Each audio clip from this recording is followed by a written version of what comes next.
Welcome back, everyone. Looking forward to an exciting digital ecosystem week starting today.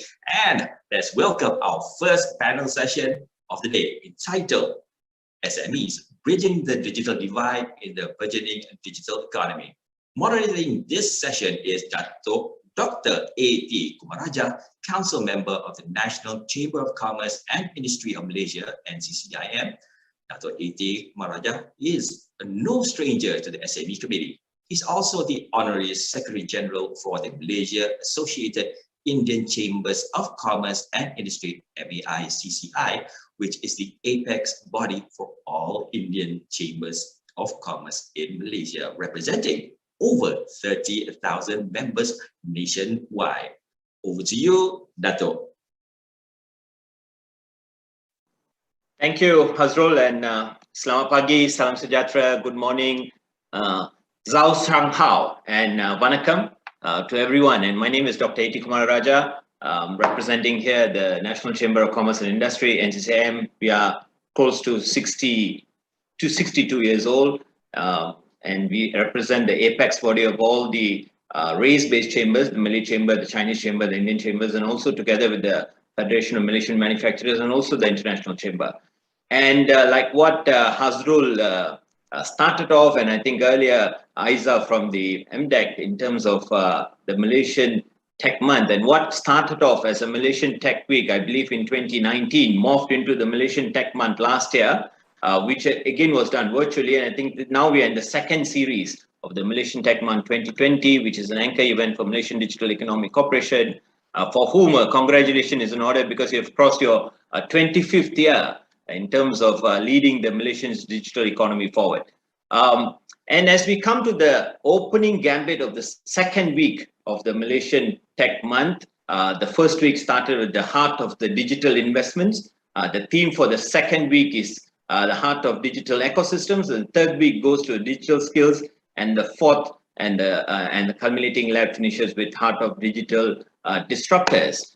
And as we mentioned, at the heart of this digital ecosystem is the heart of the Malaysian economy, which primarily is the small and medium enterprises. And the small and medium enterprises, if somebody is really into numbers, contribute about 98.5% of the 907,065 companies as of SSM's data are all SMEs. In that, you'll have probably 76.5% of them, which is close to about 700,000 micro enterprises. In totality, the SMEs contribute close to 38.3% of the Malaysian GDP and about 48% of our workforce, which is about 7.3 million people, and about close to 20% of the Malaysians' total export, which has crossed $1 trillion this year. I must say that all these numbers are pre-pandemic, and I must put a caveat to this because all speakers that come after me might challenge the validity of all these numbers because COVID, which has now been detected, close to 222 countries, the number has crossed 203 million people, with close to about 4.5 million people succumbing to it overall. And in Malaysia, we tend to still create new highs as of even yesterday, where we have already crossed 1.26 million. With close to 10,000 plus fellow families and friends who have actually lost to COVID this year alone. While the vaccination efforts have actually been a silver bullet in our fight against COVID, with about 8.5 million Malaysians fully vaccinated, which is close to a quarter of the adult population, with another 24 million people being inoculated over the past couple of months. Now, if you bring the SMEs back into the picture, in terms of where we started, I think while a lot of numbers have been coming through in the first quarter, but I think if somebody wants to use a very simple rule of the thumb is, as far as the economy is concerned, in 2021, now as we speak in the third quarter, we are squarely back where we started in 2018. So nearly 3.5 years of growth and good economy has been completely wiped out of the last 22 months of having COVID around. So that's really where we start off with the economic situation, which is quite bleeding. And until now, we have not seen the worst of COVID yet. with close to about 800,000 Malaysians out of employment and another 2.5 million people supposedly underemployed, which means about 12 million Malaysians are actually suffering some nature of this pandemic efforts. And while we have actually become used to the idea of working from home, while food has gone Grab and Panda, and education has gone on demand, and e-wallets have become the norm of life, let me see the only benefit that this whole COVID disruption is the digital disruption. And while that has been the only platform from how many SMEs have actually pivoted, have actually survived, and as I read an article just a couple of days ago, we have always been used to this term essential, non-essential, and somebody has written that any business that has survived until today is essential by any measure of means. With that, I bring you to this eminent group of speakers and panelists that we have today with the topic SMEs bridging the digital divide in the burgeoning digital economy. With us, we have Dr. Michael Kang, who is the National President of the SME Associations of Malaysia, which represents, like I said, the 907,065 SMEs. That's the number that Dr. Michael Kang probably even remembers in his sleep. With that, then we have Dr. Mike Loh, who is the president of the ASEAN Retailers Franchise Federation, and the rose among the thorns here is actually Dato' Azlin Ahmad Shabari, the president of the Association of Bumiputra Women in Business and Profession, or fondly known as Peniagawati. So welcome to all our speakers, and I believe Dato' Michael Kang is also on board. Yes, Dato', right. So we have close to 55 minutes to bring this opening gambit for the second week to an end.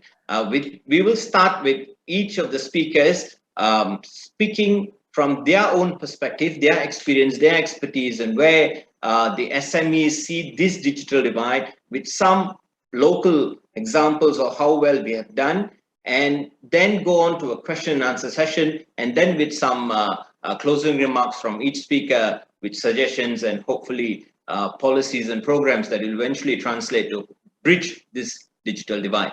So Dr. Michael, you probably can start off.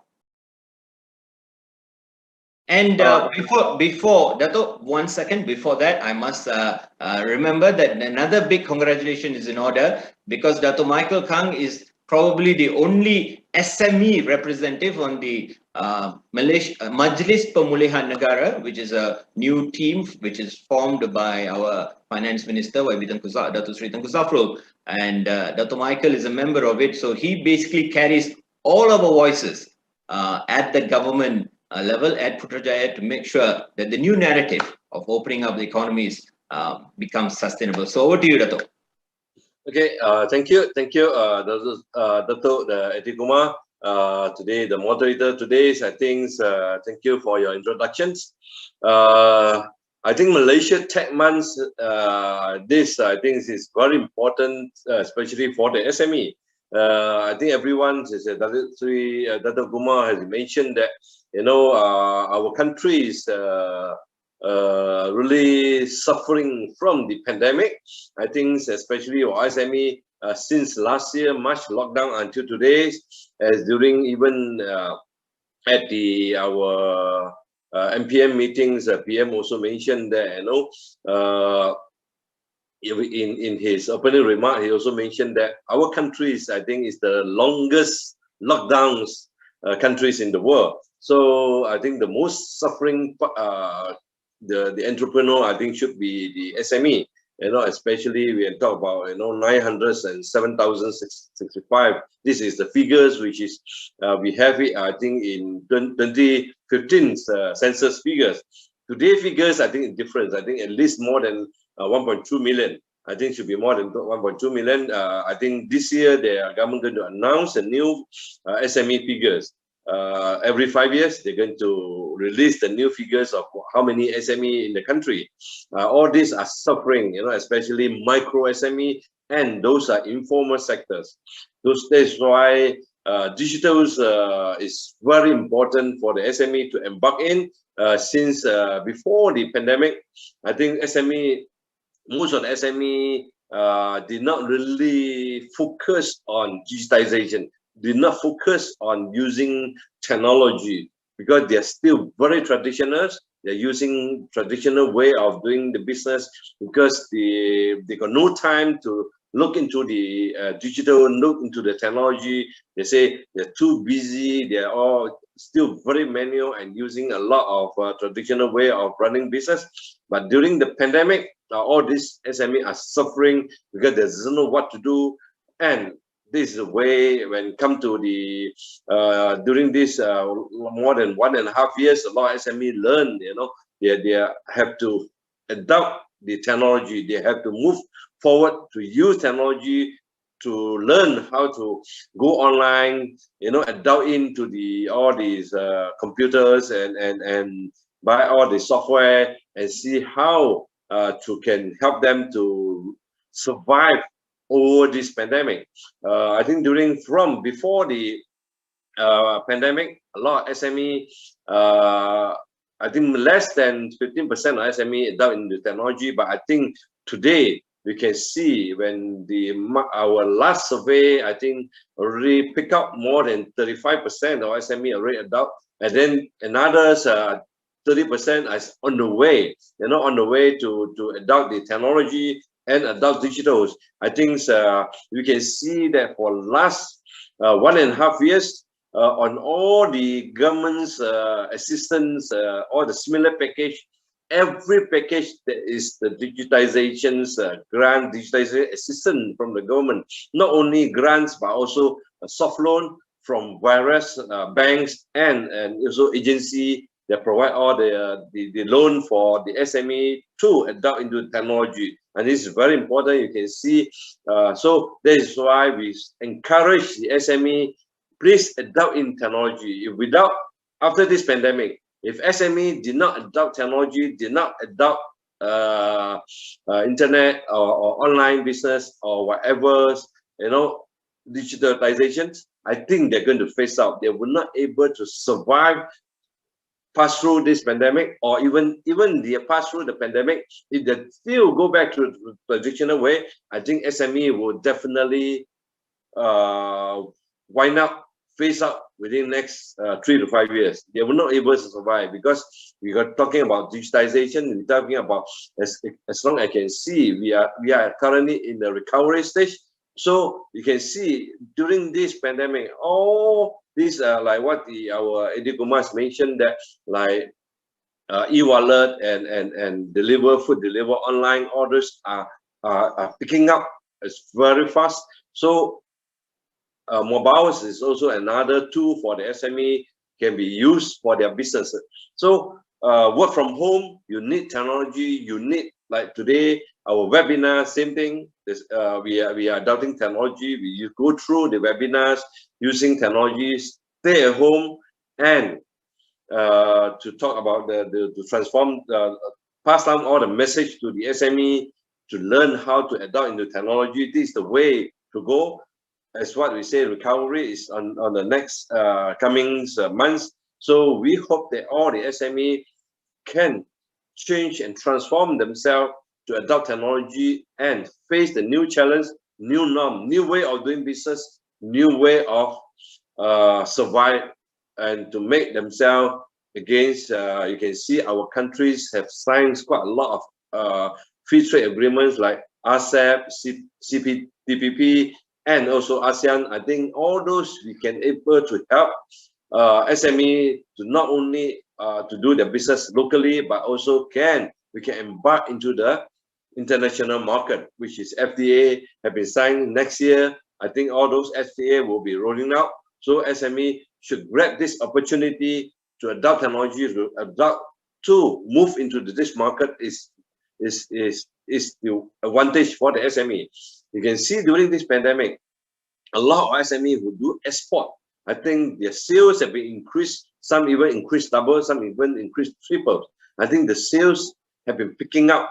If we are allowed to operate, I think SME with the technology adopting, I think they were able to capture the bigger market, not only Malaysian market, but ASEAN and the outside market, include the CPVD market. I think this is what SME to get ready with the technology, with the digitals.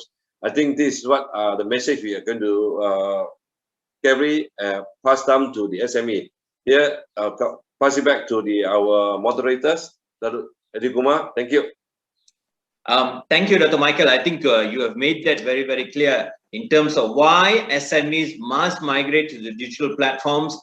They must complement the brick and mortar systems that exist. While we understand there is a difference between the small enterprises and the medium-sized enterprises and the way they actually embrace technology, but regardless of what, this permanent change has even which has been accelerated by the COVID pandemic in terms of our digital disruption is here to stay. And I think you've also made a very good case in terms of why this digital transformation is also important in terms of the market size. I think you alluded to the fact that we have a lot of this ASEAN and world-based trade networks and trade agreements that is also important for us to pivot on to a larger market, because as we see the world shrinking, there's also a lot of nationalization taking place, and our businesses must move forward in that way. I'll probably want to bring you to the next speaker, Dato Azlin. Now, Dato Azlin comes from an entirely different background. She's a lawyer by professions,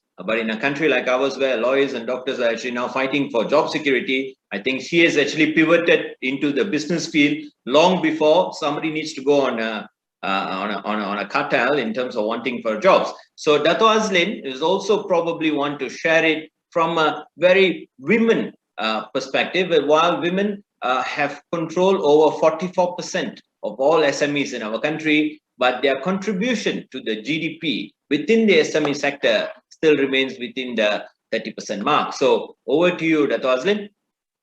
Thank you very much, Dato Iti. Right. Assalamualaikum warahmatullahi wabarakatuh, and a very good morning to Dato Iti and all the esteemed panel and everybody who's watching. So thank you so much for having me today, and congrats to MDEC for having this Malaysia, for organizing this Malaysia Tech Month. So Dato Iti, while talking about women, I'm also going to touch on micros, because most of the women entrepreneurs are actually micro enterprises, and I agree 100% with what Dato Michael Kang said just now. I mean, digitalization is the way to go for everyone, for all the SMEs. But I also like to say that the digitalization is such a big word. It's a very sexy word these days. You know, everybody's talking digitalization, but as it applies to women entrepreneurs or to micro enterprises, I don't know what I don't know how they think, what they think that means. Because when you talk digitalization, I think what's important is how it applies to the industries, and to the business itself.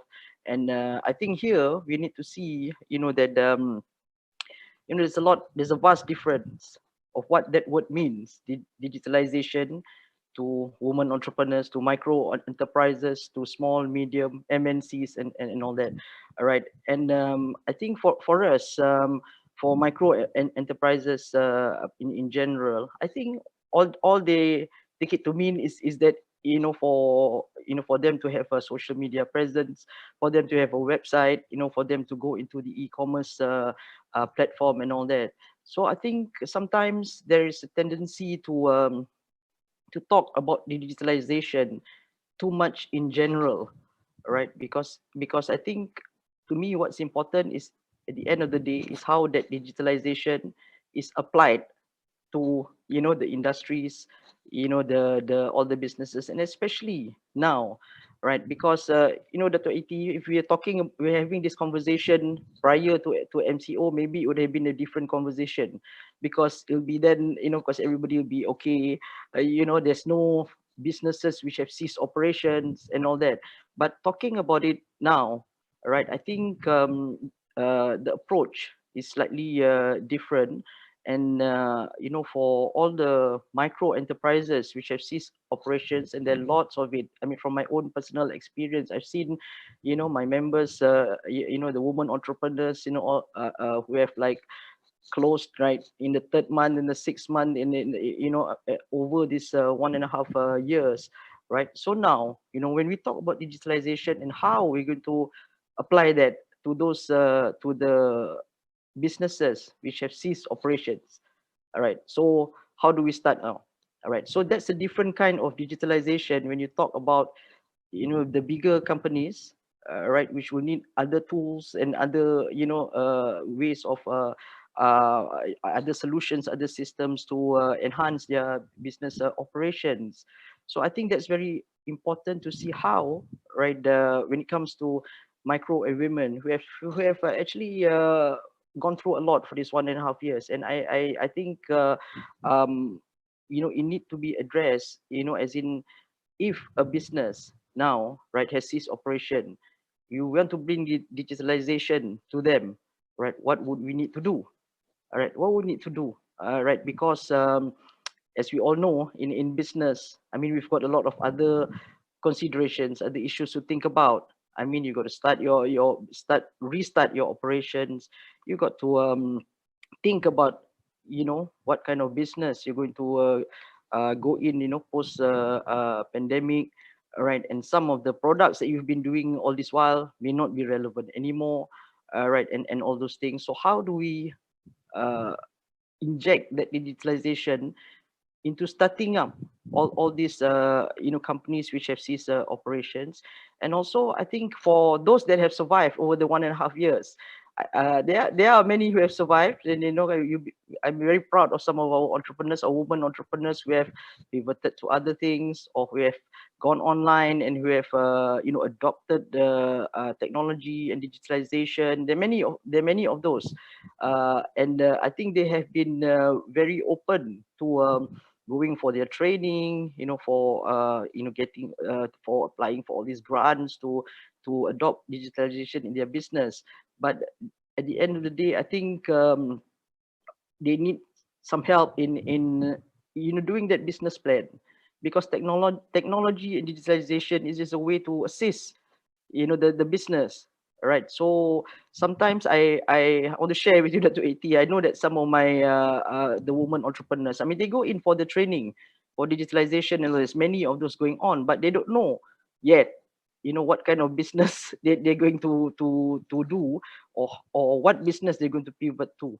So I think the point is that digitalization as a whole is good for everyone. I mean, I agree to that wholeheartedly, but I think we need to look at the application of that to the micro enterprises and to SMEs in general, especially in these current times. And maybe we need to have a differentiated policy approach to handle certain industries, and what would their requirements be, because micros would need less requirements in terms of digitalization compared to the bigger companies. So what would they need, and what would the bigger companies need? I think we need to look into that, differentiate that, and assist them to go forward post pandemic. And also, if we can have lesser of a duplication in terms of the ministry, sometimes there's a lot of duplication in things. So maybe that policy approach can be a little bit more comprehensive towards digitalization, led by MDEC, so that we all go forward in a very consistent manner. I think that's all I will say for the time being. Dr. Eti, I pass it back to you. Thank you, Dr. Azrin. I couldn't have put it better, because in terms of how you finish is very nice, because you said, look, we need a differentiated policy as far as the digital divide, especially managing the micro enterprises, like we have shared earlier, and Dr. Azrin alluded, 76.5% of all these SMEs are micro enterprises, which puts the number a tad below 700,000. And that is why among all the 8 economic stimulus packages, with this $530 billion outlay and about $88 billion of in-cash injection, the single largest successful program within the economic stimulus packages is actually the Grant Khas Prihatin, which has, if you had started with the first version, 1.0, now they are into Grant Khas Prihatin 5.0, you probably have in excess of about 6,500 ringgit in your bank account, where 1 million micro enterprises are benefited. But the yardsticks, the tools, the approach towards micro enterprises must be differentiated. That's a very, very good idea. But let's look at it from a different thing. So what other things have really changed during this pandemic as far as SME landscape is concerned is the business model. We start hearing new terminologies: circular economy, shared economy, and then we have this green economy. And then suddenly there was a reading about a blue economy. Blue economy has got everything to do with maritime and the coastal region. So different business models have actually evolved during this period of time. Some of the archaic businesses that we have done is unfortunately closed for good. Some new disruptors have come onto the system, and definitely newer businesses that have survived. And one of these businesses that have actually survived is the franchise model. This franchise model, not only because it keeps attuned to the changes that is happening in the landscape, also has got the copy and paste approach, which tends to have the security of the larger franchisee compared to the franchisor, and that relationship has actually allowed some of these franchises to survive. And to bring you that experience and to share some thoughts about how this business model, especially the franchise business model, has survived in the pandemic period and also moving into the post-pandemic phase, and also giving you a little bit of a touch or a flavor of the ASEAN scope and ASEAN region, bring to you the president of the ASEAN franchises, Retail Franchises Association President, Dato' Mike Loh. Dato'. Just hold on. Good morning, moderator, my good brother, Dr. Eddie Kumar, and congratulate for Malaysia Tech Month for organizing such a beautiful event so that many people can benefit. Yeah, because during this MCO pandemic situation, we need to fit in a lot of new ideas. We have to learn from the conference or whatever summit that we attended. Yeah, hope people are not lazy. Look at what we said today, and we have to thanks. We have to congratulate Dr. Michael for being appointed for the recovery panel, and definitely as a franchise business, we are suffering because we can't open in Malaysia. Most of the retail business are focusing in the shopping mall, and in Klang Valley alone, we have about 100 shopping malls.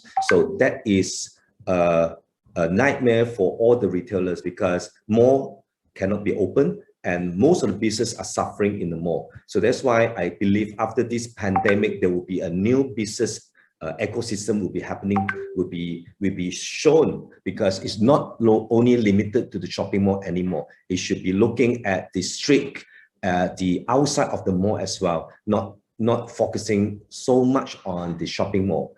And in fact, franchise business are seriously affected because franchise business is relying on a management, operation, and expanding.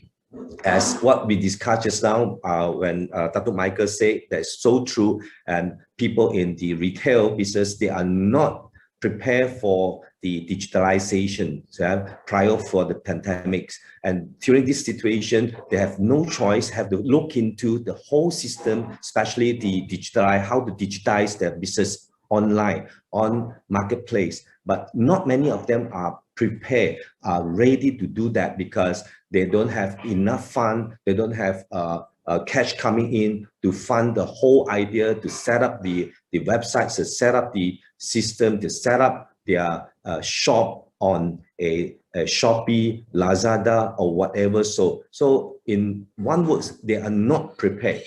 So we need government to look into the ecosystem for the business, because we need to have a shareware. We need someone to create a software to put all these retailer, shoppers, all these SME, micro SME into a shareware so that everyone can be easily parked online and they can easily to sell their merchandise, because not many of them are online yet. So we should look into what China have done, what American have done. By instant, we have to change our business models and turn it into digitize our business so that we can reach to the crowd, reach to our buyers, our shoppers, not only limited when waiting for them to walk into our shop. then we only can sell our system. We can sell our products. So we need agency like Magic or Cradle Fund to come into the pictures to fund all these startup company to create the shareware, the system, the apps, so that many retailers will be benefits. Yeah, we have to talk to the government so that the government will come in to assist the association so that we can help and assist the government to monitor on the MTech grant, so that we can help all these startup company or this potential retailer to turn it into digitize their business.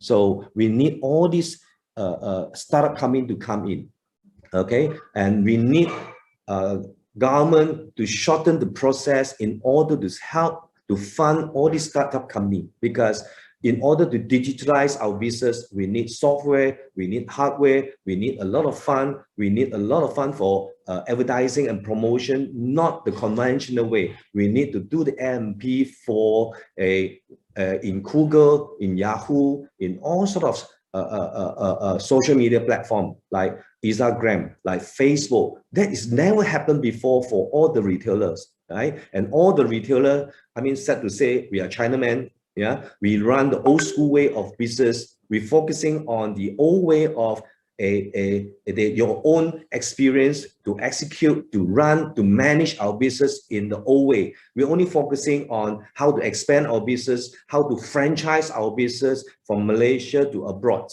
right? So not many people are looking forward to franchise a business abroad.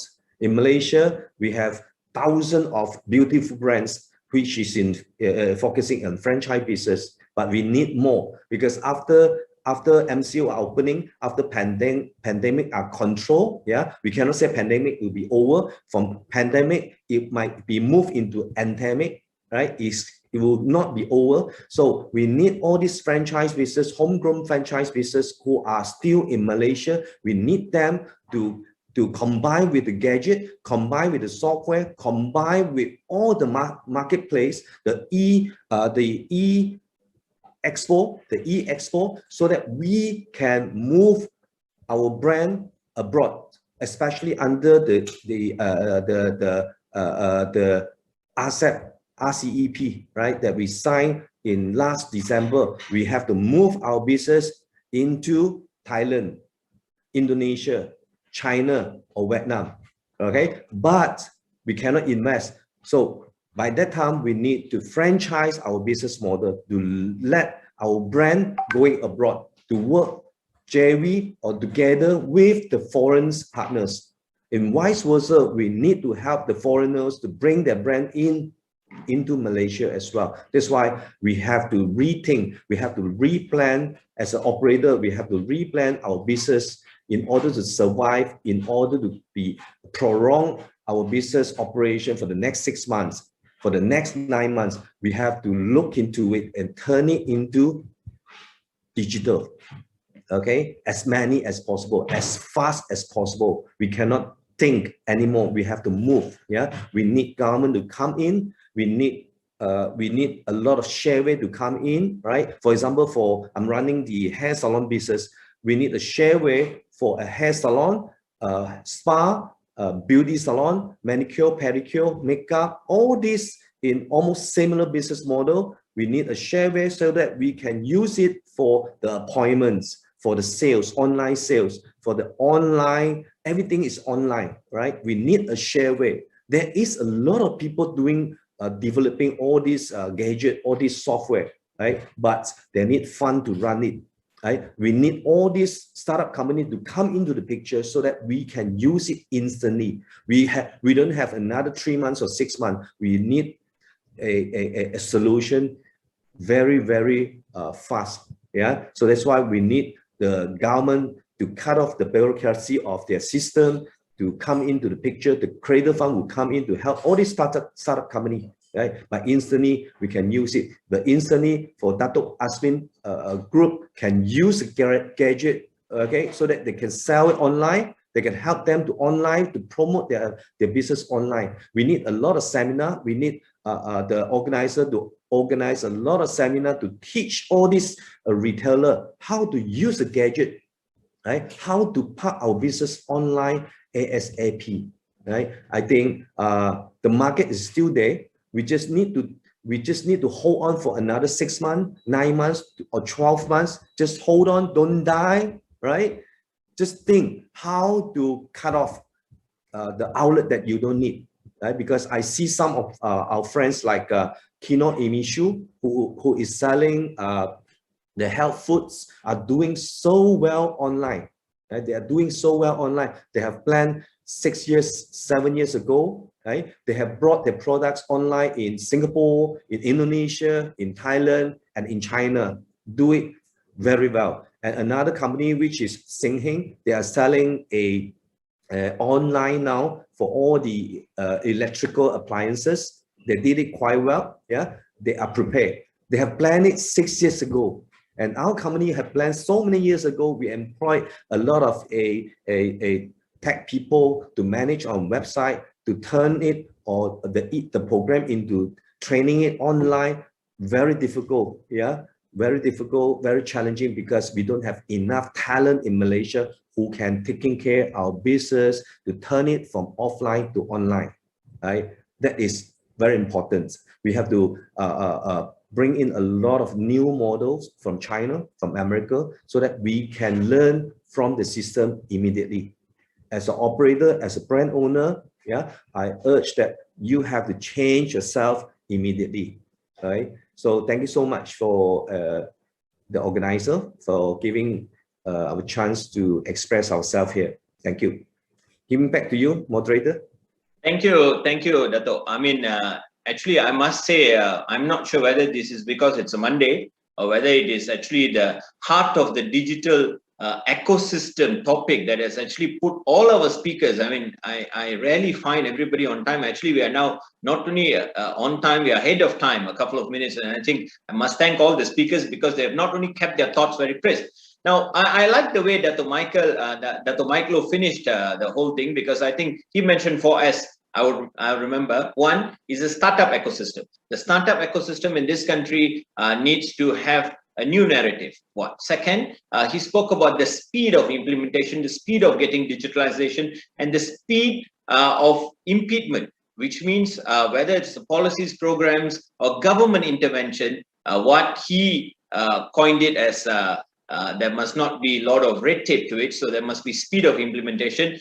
He also spoke a lot about sustainability and how the franchise business model has sustained in the post-pandemic period. And also, he spoke a lot about the shared, whether it is a technology-based sharing of an app or also sharing of resources, which is one of those pivotal things that as we move on to a operational, operational cost model, as opposed to a capital cost model in terms of the post-pandemic businesses.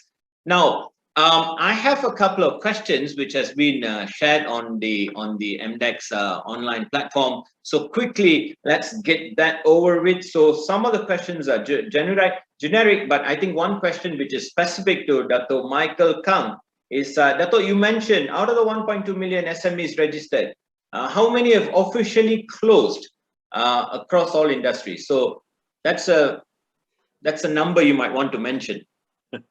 Okay, I think the official close, I think the numbers, how many percent, I don't have really figures, but I think what we did the survey in end of May before the MCO3 lockdown, I think the response from the SME, at least 20% of them, they mentioned they're going to permanently close down, at least 20%. The other 20%, they say if the MCO, if the lockdown is going to extend, it's not 2 weeks, it's going to extend more until now, I think another 20%, they're also going to close down. But this 40%, I think what I'm looking at least 30%, there will be temporary shutdown. It's not fully locked down. I think fully locked down at least about 10%. The other one is 30% will temporary lockdown until December. Why? Because they have zero income. They cannot sustain themselves. So they have to pay all the expenditures. It's not possible for them to continue. That's why they have to temporarily lock down until December so that they can restructure and just to look into a new business and restructure the company. And maybe there's another way to adopt the technology. I think this is the way they go. Okay. Thanks, Dato. But I think again, I probably put you in a spot to answer that question, because nobody really has been able to answer that question of how many has actually locked down, because it's a question of it's like asking how many in ICU and how many actually have gone on to, has passed away. It's a very, very hard question. So if you add up whatever that you have said, whether there's a 20% and a 10% and a plus a 30%, I would put it like 80% of the businesses out there are really suffering. A very small number. So the 80-20 rule applies. Only about 20% of the businesses are sustaining in some model or the other. Now, if you use another measure of how badly we are doing, it's like if you totally lock down all businesses, every day we are suffering about 2.4 billion in terms of losses. Now, if you go back to the halfway sort of MCO approach, which we employed a couple of months ago, we are probably losing $1 billion. And now this approach, this essential, non-essential approach, and trying to manage the phased rollout of the economy, we are probably losing about 300 million ringgit every day. Now, if you use what YB Dato' Tengku Zafrul mentioned, for every ringgit loss, whether it's the billion or 2.4 billion or the 300 million, 35 cents of every ringgit which has been lost is actually income to people. So regardless of how big an economic stimulus package or whatever other support measures that the government or the private sector wants to put in, it is impossible to replace that kind of income. It is impossible to replace 35% of 300 million, which is close to 100 million ringgit every day. And it's just impossible to replace that kind of income. Now, another important question, Dato, is the question on how we have evolved as far as this Delta variant. So people have really gone away with this whole, I think the last couple of days, even yesterday evening, Prime Minister mentioned privileges that this 8.5 million Malaysians who have actually fully vaccinated, hopefully after the 14th or the 28th day, will have in our country. And I think a lot of discussions has already happened. I think most of us are in common WhatsApp groups, and we realize now restaurant operators, for example, have actually gone on to ask, look, it is the pandemic, but the Delta variant is around, and how do we mitigate it? Do I open, not open? And maybe government is quite irresponsible to actually open up. While we answer that so quickly, can I take one answer from, say, Dato' Mike Loh? Dato', what do you think about the Delta variant and opening up of the economy? I think we are very confused. As an operator, we are confused, right? Okay. Thank you, Dato'. I just want a very quick answer. Dato' Azlin. No, I agree with Dato' Mike actually, because the numbers are going up, but yet I guess the government has to balance between the life and livelihoods again. I think so I think the common answer, I wouldn't ask Dato' Michael and put him in the spot, because otherwise he has to report to the Majlis Pemulihan Negara. But the idea is, I think everybody is trying to have this balance. I think the life versus livelihood is not life versus livelihood. Life and livelihood exist in the same parallel system. Now, one very important question to bring back to where our topic is in terms of digital divide. So now, if I have to ask this in another way, from all the readings that I've done and from little experience that we have within our members and our businesses and our chambers, is three main issues as far as digital adoption by SMEs especially. One, it's the fear of technology. Not knowing what technology to use or how to go about embracing the technology, or how to bring it into the DNA of the business. One. Two, there is an issue of cost. Sometimes may be cost prohibitive. Most companies may have not put aside a specific digital budget or e-commerce budget, maybe starting up a social media or even as simple as starting up a website to bringing in digital solutions and tools across all functions of the businesses. To point three, in terms of digital knowledge or digital know-how, this digital know-how again is external. Most companies, like you said, if they're micro enterprises, me, myself, and I, even if you look at SMEs, the number of people that they have are more marketing, sales, or other functions within the company, and may not have the digital savviness. So how does SMEs manage technology, cost, and also the digital know-how. So maybe I would answer that question to Dato' Michael Kang. So in your experience, Dato', how do they manage this? I think most of the SMEs doesn't know how to manage this. I think this is the biggest challenge currently for the SME. You know, you can see most of the SME. This is why they're at a loss. They always have facing when it comes to this sort of question, how to manage technology, because they don't have talent. They feel that the technology is so huge, they are not able to touch. Then again, the second is like what our panel, this are also talking about that. They doesn't know what to use, how to use, implement for their businesses. I think this is always the challenge they have. So that is why we hope that the government can come out, you know, or maybe to work with all various associations, you know, to tell them a single, a common platform for them to adopt, or no education for them to adopt in slowly, step by step, so that they can able to know. Then when they learn, they're able to know what to do and how to manage their cash flow, how to manage their investment, how to manage their tap, and include the businesses into their daily operation. This is what I might suggest. Thanks, Dato'. I think you not only said what the problem is, but also you offered some solutions. Dato' Mike. I think I add on what Dato' Michael have said. I think we urge the government to look, will come into the picture to talk. We should communicate with all the association in the market right now, okay? Because every association is represent a business. Yeah, so we have to assist all the member. We have to create a shareware. We have to create a master website so that all these member of us, right, SME, no matter SME, franchise retailer or whatever, so they will come in to just to log in themselves, post picture by picture into the master website, so that everything will be include in the master website for SME, master website for franchise, master website for women entrepreneur, women business, all these things. And they will pop into a master giant website. So everybody can search, can look for the business, and we can explore all these businesses into e-marketplace, into e-expo or e-franchise or whatever to connect with Thailand, Indonesia, China, everywhere. So we need all these MTech or a cradle fund to come into the pictures. We need their help ASAP. Correct, Dato'. I think you have stressed the idea of speed of implementation, which is a very, very good idea, especially in the post-pandemic phase. Dato' Azlin, there's a question again alluding to what I actually asked earlier, and also what has already come out from one of our listeners is I like what Dato' Azlin mentioned about getting into the specific action plans as far as helping SMEs to digitalize. But the question is, where can we go to find out what solutions that is suitable to me? Who will assess my specific needs, and at what cost? Is there an institutional support? I think that's the question. Yeah, I think I'll come back again to what Dato' Michael and Dato' Mike has said previously in their comments, because I think it's related to that.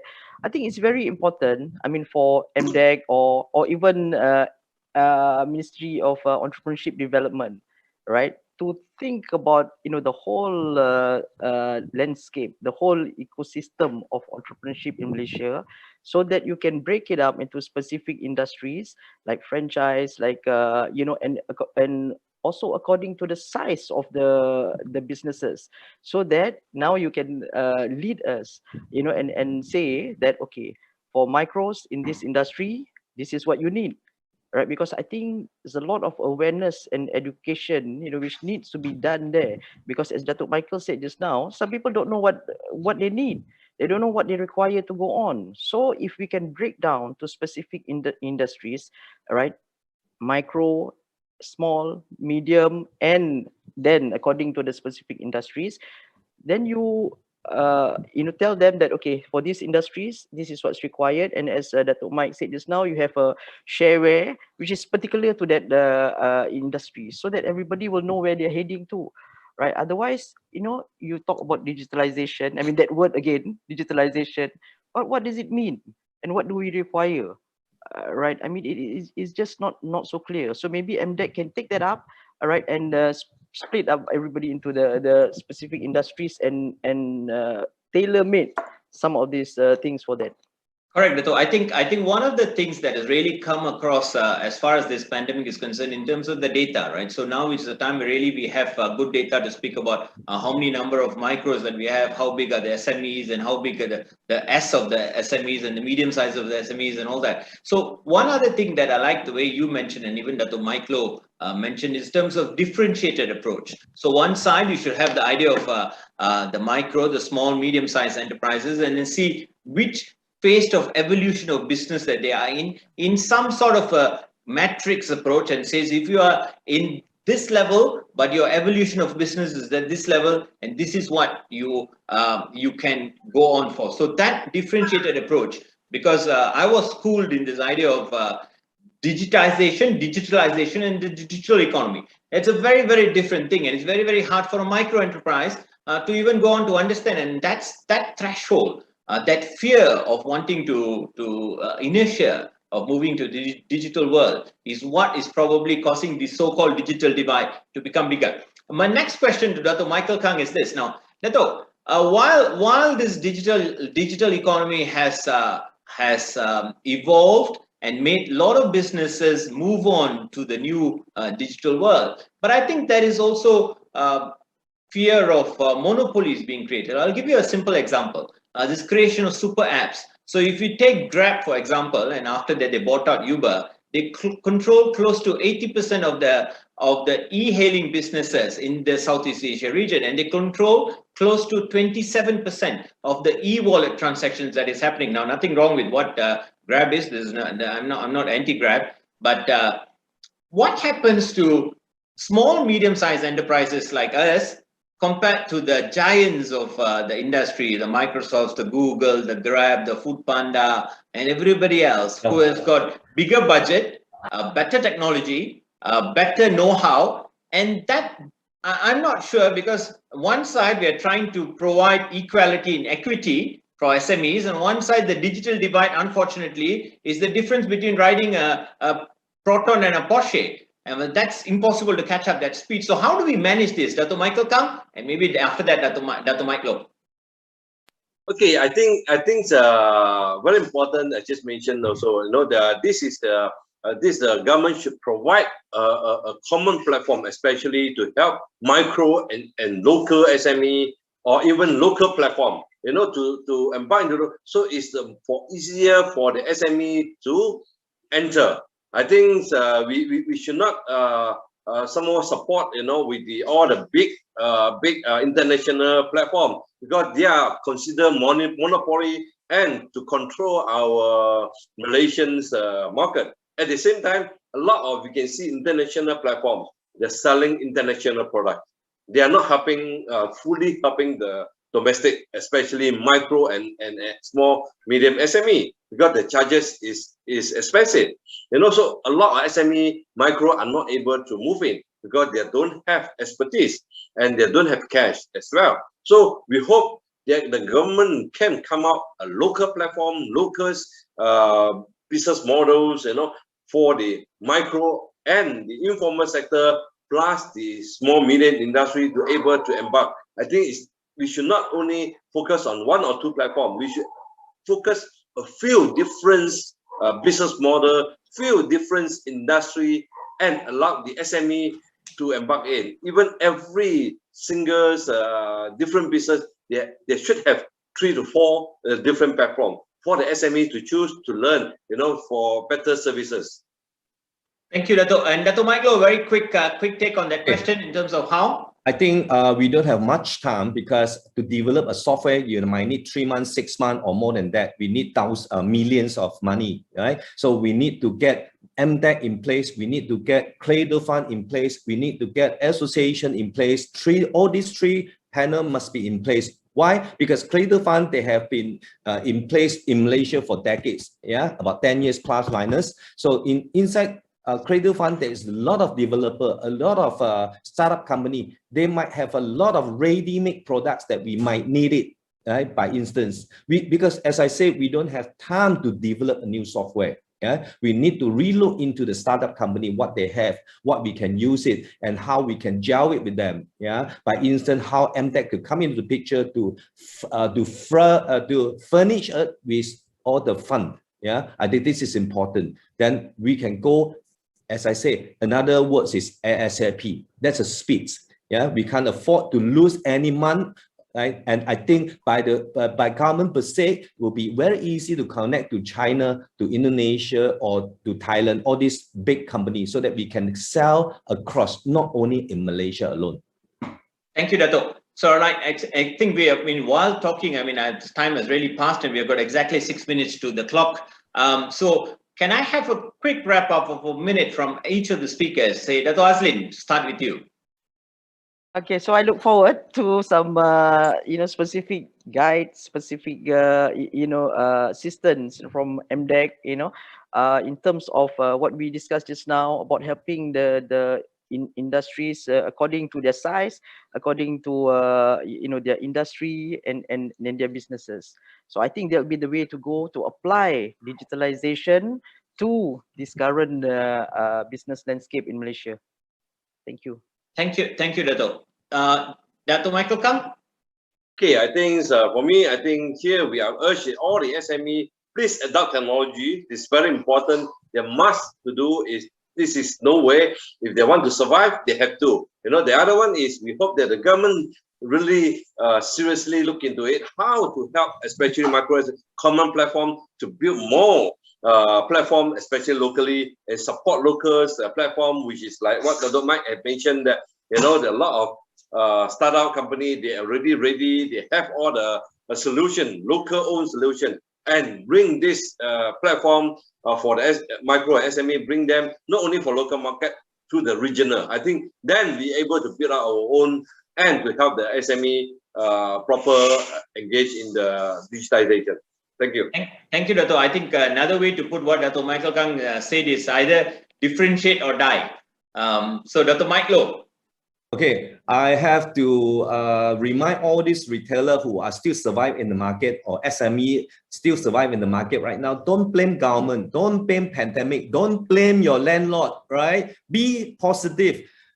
Spend a little bit time, just spend a little bit of money, right? Your last bullet, maybe your last bullet, look into what we say, look into attend a lot of conferences, a lot of class, talking about platform, digital platform, talking about how to turn your business into digitalization. I think this is crucial, right?